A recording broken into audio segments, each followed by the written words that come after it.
Hello, kiddies. Dr. Freedom here with you. Time some Doctor News. News from in and around the universe going to make you whip on your trench coats and go Columbo. Not go flashing, go Columbo, okay? So keep that in mind. Okay, now, let's start off. Let's tee off right here at the beginning, shall we? Now, normally I don't go crazy on things, but there's been a rather very peculiar set of circumstances going on around Rothlock today. All right, let's start at the top. Emily Cook and Christelle D., who both write for Doctor Magazine, are in Cardiff this week. Interesting, huh? But let's throw something else onto that. From what I'm hearing, today must have been set aside for something special because people who are involved with the production of the show were told to report to Rothlock Studios this week and that they were to come on Monday, Tuesday, and Thursday, but not Wednesday. Let that sink in. Not Wednesday. But let's add on a little something more. But someone posted on Twitter today that two very nice looking cars with blacked out windows were seen leaving the BBC Studios Rothlock on Cardiff Bay earlier today. Very interesting.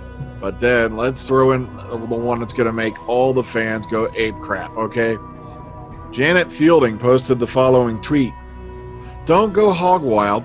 Hate it when I have to leave and the barometer is set to gorgeous, but the BBC calls this weekend. Not allowed to say anything more on pain of death. What could this mean? Now, a lot of folks will remember that Janet Fielding, of course, played Tegan, who first appeared all the way back in Tom Baker's very last episode, Legopolis. And she was there through the regeneration into Peter Davison and hung around all the way to Resurrection of the Daleks, if you don't count that one stop episode where she went. Well, it's a long, hard to get an old Whovian to explain to you that she left, quote unquote, for like an episode. All right, it's very interesting because Tegan is one of the longer running companions that hung around. But the thing is, do we want to bother getting excited and saying this has anything to do with show's production? I wouldn't just yet. Okay, remember, this could be anything from working on a special commentary or doing a special interview for a box set, all the way down the line to a possible reprisal of the role. So please don't get too excited yet, but I just found it very peculiar. We've got two writers for Doctor Magazine are in Cardiff this week. We don't know why. One of them being Christelle D., who you all know from the fan show. We also have people who are involved with the production of the show being told report to work on Monday, Tuesday, and Thursday, but not Wednesday. And then we have a report of two really, good-looking luxury cars leaving Rothlock with blacked-out windows, I'd say around noonish today, off the top of my head. So factor those in, make out of it what you will. But I just found it very peculiar that something must have gone down at Rothlock today, and they didn't want it, going around too much.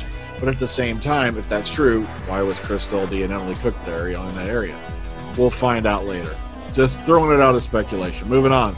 Someone pointed this out. The Doctor Who Complete Series 11 Blu-ray is already up for pre-order on Amazon. What the bloody hell? The series hasn't even aired yet, and it's already up for pre-sale on Amazon. So make of that what you will. Also, you folks who are waiting for your Tom Baker Season 1, please be patient. There are some people out there who've already received it. Mine hasn't even yet shipped, but I know it's going to be here like sometime next week. They said they're going to try to have them to everybody by like the first couple days of July. What happened was, I was told, was there was a processing error in the decoding process, for bringing it over to Blu-ray, and it just delayed things a bit, further than they anticipated. So that, that's why it's going to be, it came out of it late, got backed up a couple weeks. They just want to make sure you're getting something that's working, and you're not going to get a blank disc or something. Wouldn't that be a pisser? You just paid how many, like 50 something bucks for a frickin' coffee, nice little coffee coaster, or maybe a little mini Frisbee, or if you stick it on a pencil and wing it around real fast, look at that. Okay, yeah, so just don't freak out. They are on their way. You're going to probably have it within the next week and a half at most. All right, so no biggie.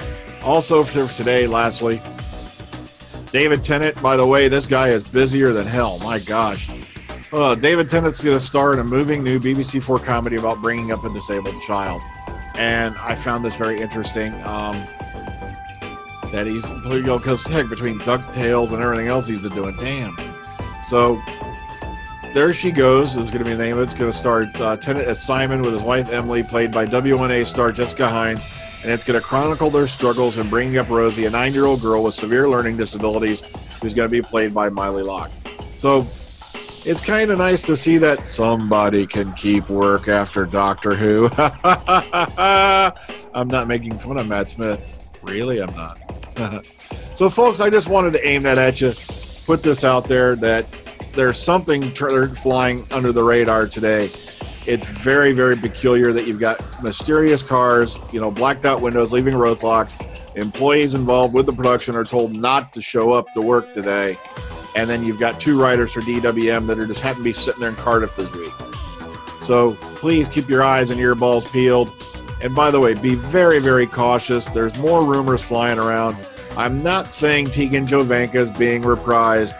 I want to see that in black and white from a BBC announcement before I go screaming nuts. Because remember, as we saw with like the 50th anniversary special, Error of the Zygons, that I call the 8th anniversary special, by the way, they don't, seems like after Sarah Jane, they're just not interested in bringing any companions back from the classic era into the new series. Now you may argue, well, this and this, such and such appeared. No, such and such appeared, like Joe Jones and all that in the Brigadier. They appeared in the Sarah Jane Adventures, which was the spinoff. They did not appear in the main show, which is sad. Well, folks, that's all I'm going to bitch about today. So take care, ta-ta, enjoy the rest of your day. Have a good one.